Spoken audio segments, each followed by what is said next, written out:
మహాదేవ, రేపటి నుండి సరస్వతి నది పుష్కరాలు ప్రారంభమవుతున్నాయి. ఎంతకాలం ఉంటుంది అని చాలామంది అడుగుతా ఉన్నారు. శాస్త్ర ప్రకారము బృహస్పతి మిథున రాశిలో సంవత్సర కాలం పాటు ఉంటాడు. అందువల్ల సరస్వతి నదిలో పుష్కరుడు సంవత్సర కాలం ఉంటాడు అనేది శాస్త్రవచనము. అయినప్పటికీ వరకు ఆది పుష్కరాలు మరియు చివర్లో అంత పుష్కరాలు అత్యంత విశేషమైనవి.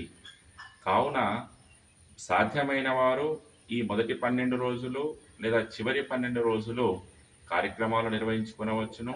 సాధ్యం కాని వారు సంవత్సర కాలంలో రద్దీని దృష్టిలో ఉంచుకొని, మీ పరిస్థితిని దృష్టిలో ఉంచుకొని ఈ సంవత్సర కాలంలో ఎప్పుడైనా సరే పితృదేవతలకు సంబంధించినటువంటి కార్యక్రమాలు చేయడము, పుణ్య స్నానములు ఆచరించడము, దానము ధర్మము చేయడము విశేషమైనది.